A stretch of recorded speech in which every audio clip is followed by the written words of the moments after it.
جی ګرانو خوږولیدونکو یو ځل بیا تاسو ټولو ته هرکلی پروګرام لټون دی او تاسو ټول شمال ریډیو ته غوږ یې.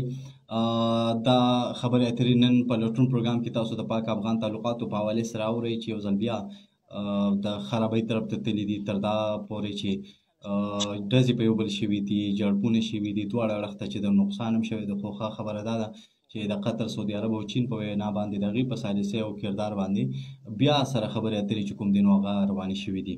نو اوسه پورې تاسو نور میلمانه واورېدل، دوست محمد صاحب و، فدادل صاحب و، سینګر تجزیه کار دي او په افغان امورو ماهره دي. دا وخت زموږ سره ټلیفون د لارې سید اخندزاده چټان صاحب ملګری شوی دی، دوی سره به خبرې اترې کوو. چونکې دا سیاسي حل د دې مسلې به راوځي او سیاستمدار دی، سینیئر پارلیمنټ کې پاتې دی، نو سیاسي تجزیه به د دوی نه په ځان پوهه. سرجي ستاسو ډېره مننه چې پروګرام کې مو وخت راکړو، هرکلی درته وایم.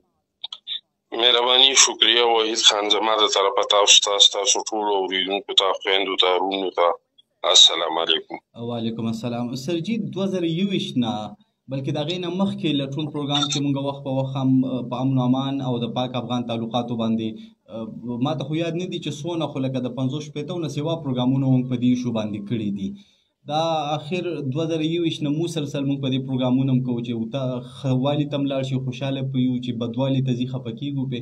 نو وخت په وخت مذاکرات هم وشي، تعلقات لږ خراب شي، بیا لږ خواږه شي، بیا ډېر خواږه شي. اوس خو اخر دې ته ورسېدلی چې په یو بل باندې حملې وشوې.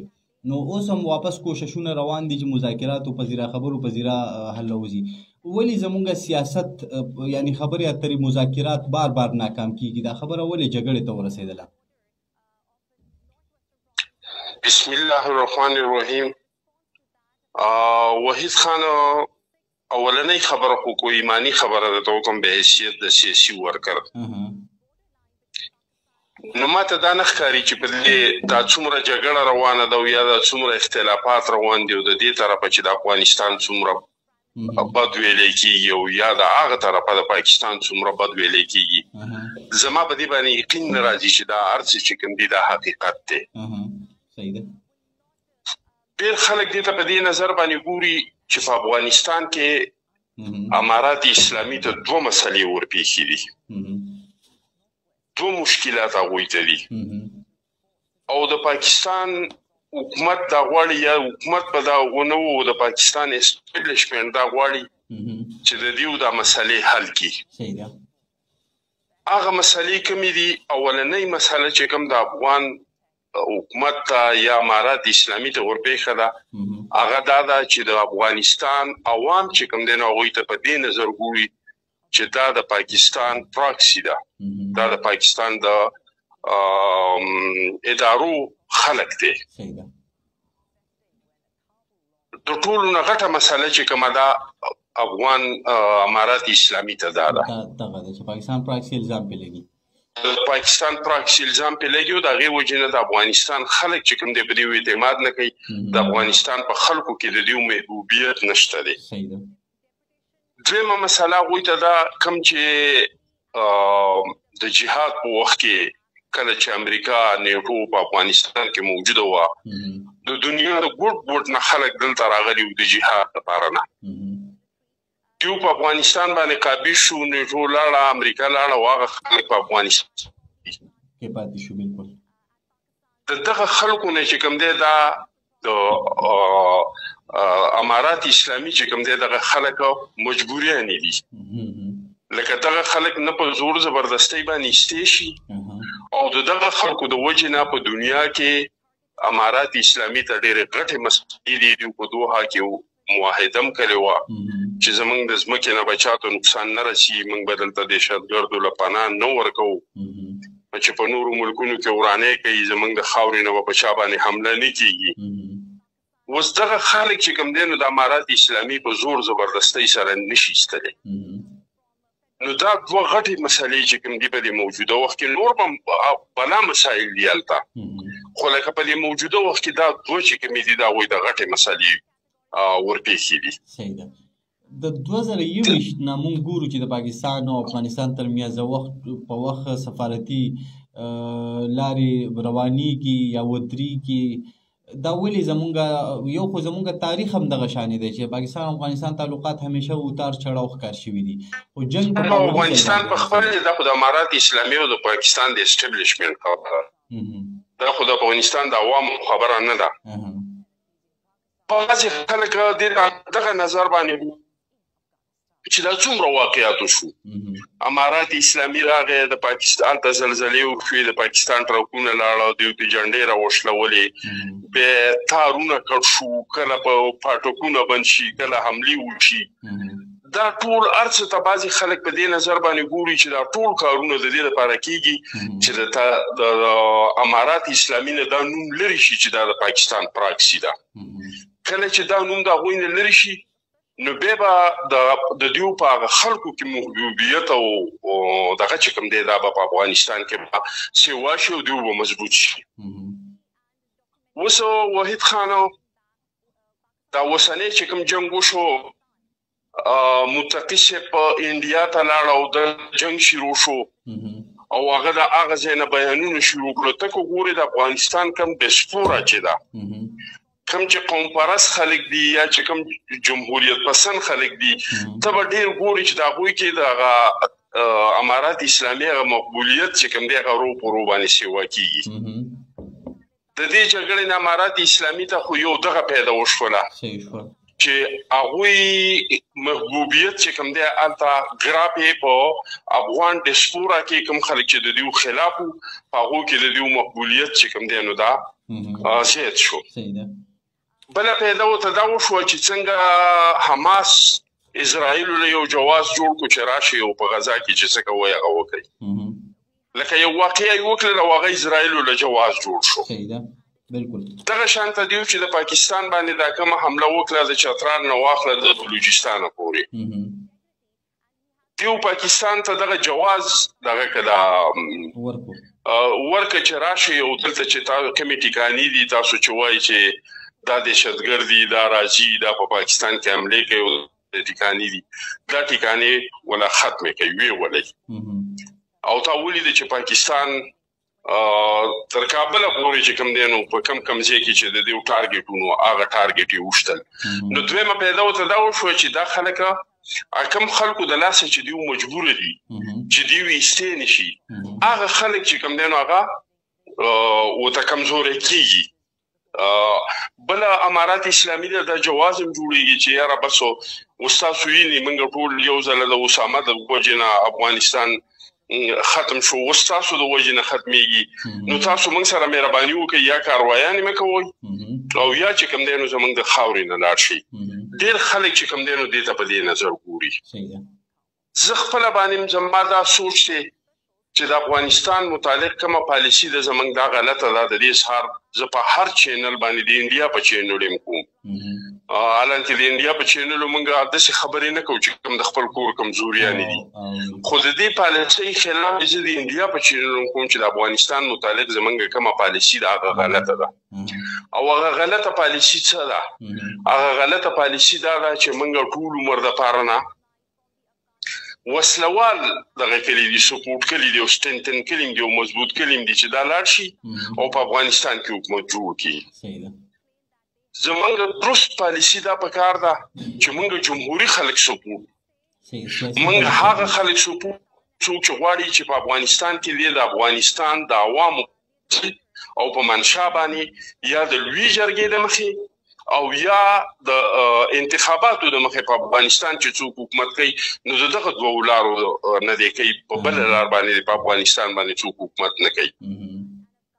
که کله پاکستان کوم چې په دغه شانته خلک سپورټ کول شروع کړه کوم چې په افغانستان کې غواړي چې د خلکو د مرضي حکومت دی که کله زموږ حکومت دغه شانته خلک سپورټ کول شروع کړه موږ ته پته ولګي چې زمونږ د اسټابلیشمنټ زمونږ د ریاست په پالیسیانو کې تبدیلی رااله تر کوم وخته پورې چې دغه خلک دیو نه سپورټ کوي او وسلوال سپورټ کوي لکه پرس اوس وایي چې طالبان خلي او نور ولا را پیدا کوي چې جګړه وکړي د جګړې په ذریعه سره په افغانستان باندې د طالبانو یا د امارات اسلامي حکومت ختم شي او هغه به قابض شي دا یو غلطه پالیسي ده دا چې څنګه نن د امارات اسلامي پالیسۍ څه نتیجه ورنکړه سبا دغه پالیسي نتیجه نه ورکوي.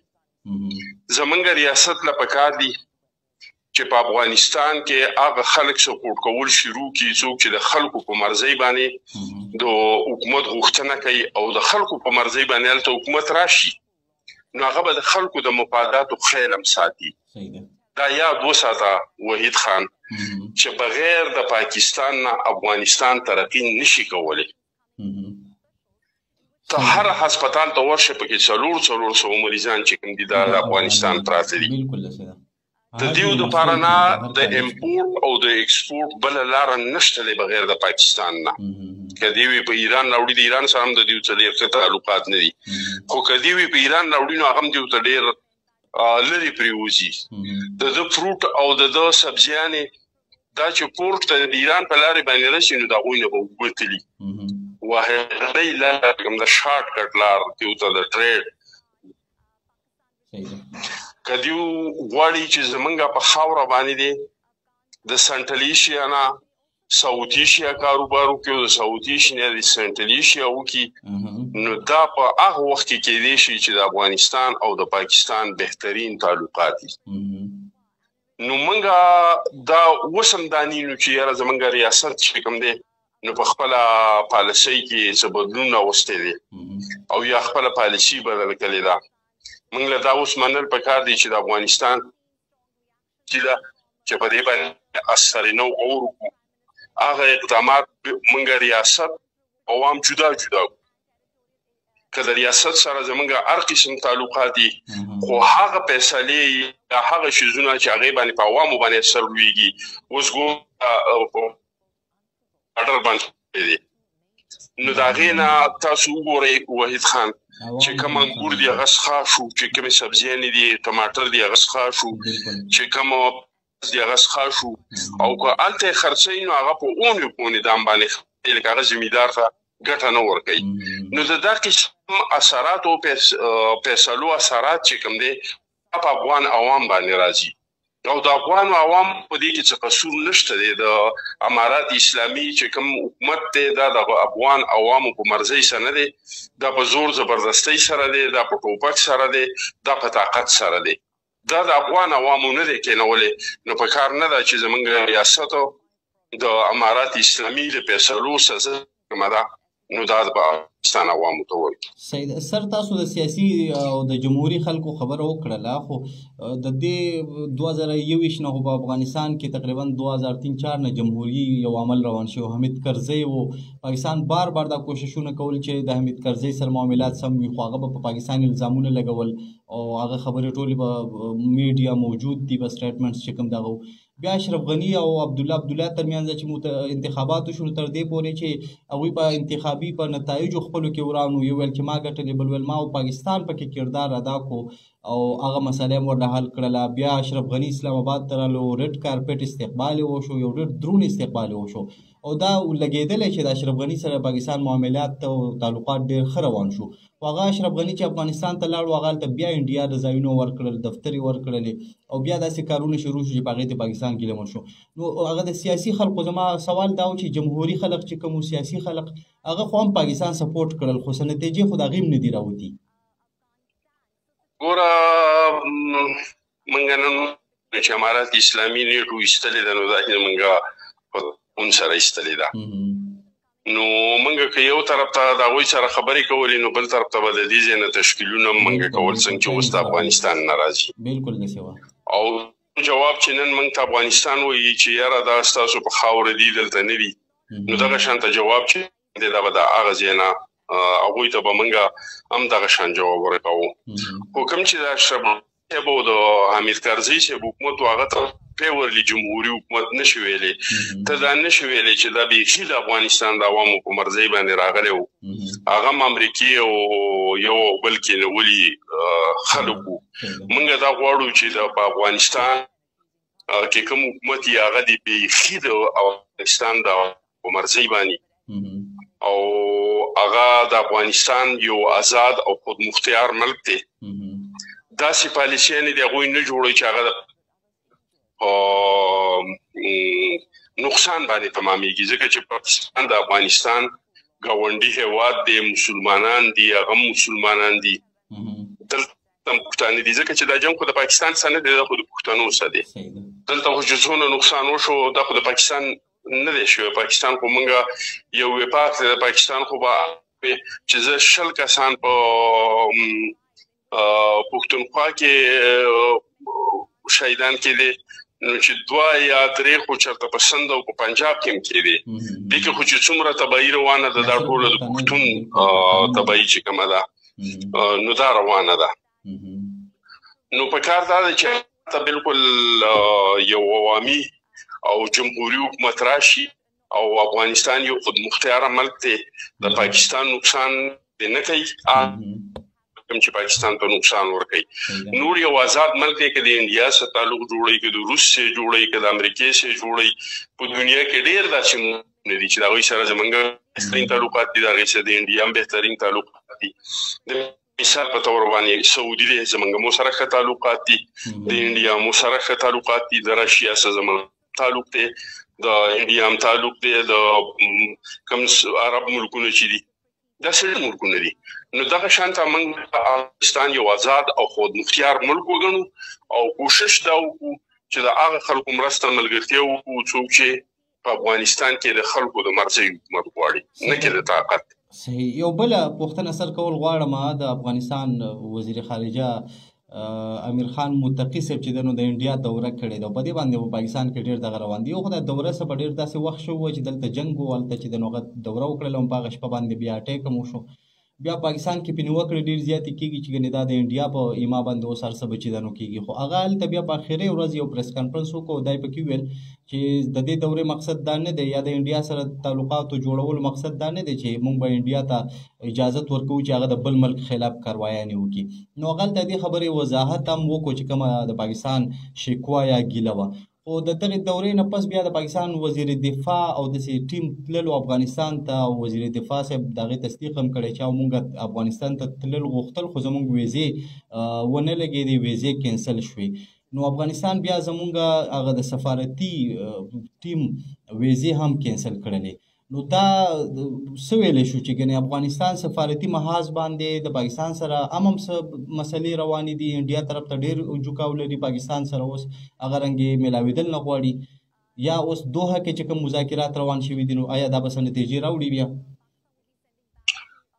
نو ګوره څه وختي ډول نتیجې خو که راوړي نو راوړي، خو د دایمي نتیجو دپاره پکار دا ده چې پاکستان خپلې اندروني او بیروني پالیسۍ دي په دې کې بدلون راولي. دویمه خبره دا ده چې افغانستان یو آزاد او خود مختار ملک دی چې چا سره تعلقات جوړ، بالکل امارات اسلامي به په دې بنیادو سره نه جوړي چې د پاکستان بدو کې. خو انډیا چې د افغانستان سره تعلقات جوړي نو د هغه بل هېڅ داسې څه مقصد نشته دی چې یا ګنې بزنس ورسره کول غواړي، ځکه چې د انډیا سره به که دیو بزنس کوي خو په دغه باندې به کوي، په پاکستان په بارډر باندې به کوي، دا څه ورته وایي دا کوم لاهور سره چې دی واګا بارډر، یو ځل واګا بارډر باندې به کوي، د ټول نه نږدې ترینه لاره چې کوم ده نو دغه ده. نو بغیر د پاکستان نه د هغوی سره بزنس هم نشي کېدی. نور مطلب دا دی چې د انډیا نه د افغانستان نه څه بل څه مفادات شته، د هغوی واحدنۍ مفادات دغه دي چې کوم دا بارډر چې په دې باندې د پاکستان ته یو مسالې جوړ کړي، یو مسایل کړي، او د دې نه علاوه د هغوی نور هېڅ قسم د انډیا سره د افغانستان سره د تعلق جوړولو څه مقصد نشته. صحیح ده. سر د چین ناراضګۍ ته په څه نظر سره ګورئ؟ د کوم چې اخري سفیرقي اجلاس چې او بیا اعلامیه جاري نه شوه، نو د چین لخوا هم اعلامیه جاري شوه او ګیله یې کړې وه د افغانستان نه چې دلته پراکسي دي چې هغه چین خلاف لګیا دي کار کوي. اوس یې ښکاري چې چین هم په اشارو کې د افغانستان نه خپله ګیله کړې ده او لګیا دی په افغانستان کې انویسټمنټ هم کوي. نو آیا د چین ناراضګي د افغانستان دپاره په دې حوالې سره څه وایي چې افغانستان ته په دې باندې سوچ نه دی پکار؟ ګوره کومې ګیلې چې زموږ دي دا تقریبا د ډېرو ملکونو د افغانستان نه دي. ما خو درته وویل چې د دنیا څه پراکسي دي غونډ راغلي دي په افغانستان کې ناست دي، داسې د چین هم دي، داسې د ازبکستان هم دي، داسې د تاجکستان هم دي، داسې د ایران هم دي، داسې د امریکې هم دي. دا کومې ګیلې چې دي خو زمونږ په دې کې تیزي ښکاري، نو د هغې وجه دا ده چې نور کم خلک ناست دي نو په هغوی پسې شاته طاقتونه نشته چې دیو رپورټ کې دیو له وسله ورکړي، دیو له پیسه ورکړي، دیو له انټلیجنس معاونت وکړي. پاکستان چې کوم دی د دې چې کوم خلک خلاف دی نو په هغوی پسې شاته وروسته طاقتونه دي. هغه طاقتونه چې کوم دی نو پوش کوي. او په بله دا چې په څومره غټه سطح باندې د پاکستان خلک هلته ناست دي، که هغه BA، که هغه TTP ده، که هغه القاعده کې دي، که هغه تنظیمونو کې دي، نو په دغه اکثریت کې د نورې دنیا خلک نشته دي. نو ځکه د پاکستان او پاکستان دا مسله دی لیول ته رسېدلې ده. خو دا کومې ګیلې چې زموږ دي چې دغلته خلک نه زموږ په ملک کې نقصانات دي، نو دغه ګیلې د هغوی نه د صرف د پاکستان نه دي، د نورو د ملکونو دي. صحیح ده. اخیرنۍ پوښتنه سر به ستاسو نه لرمه چې د امریکې صدر د افغانستان اسلحه هم واپس غواړي او باګرام ایربیس هم ترې غواړي، د افغانستان لخوا خو ورته انکار شوی. نو آیا د اسلحه او دغه ایربیس واپس د سیاسي خلقو په ذریعه اخیستی شي که نه د دې دپاره به جنګ کوي؟ زما په خیال چې بغیر د جنګه دیو دا وسله او دا دغه چې کوم دی دا د خبرو او د اترو په ذریعه باندې نشته. او زه سوچ نه لرم دغه وسلې لپاره نه او یا د باګرام ایرپورټ اخیستو لپاره نه به انډیا یو ځل بیا افغانستان ته راشي او جګړه به وکړي. دا فلحال ماته په دې کې څه امکانات په نظر نه راځي.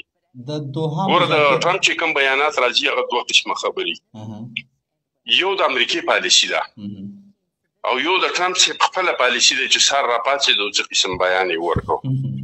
زه وایم چې د امریکې په پالیسۍ کې دا قسم خبره نشته دی.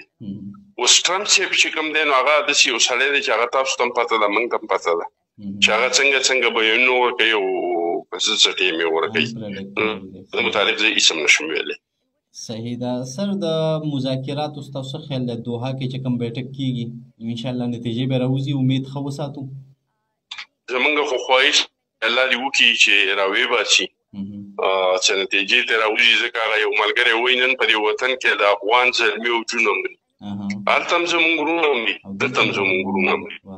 زه دا خبره بار کوم چې دې ته زه د جنګ په نظر نه ګورم. دا نه د پاکستان او د افغانستان په منځ کې جنګ دی او د بار دنیا جنګ دی، دا په پښتون جنګ دی، یو پښتون یو بل وجني.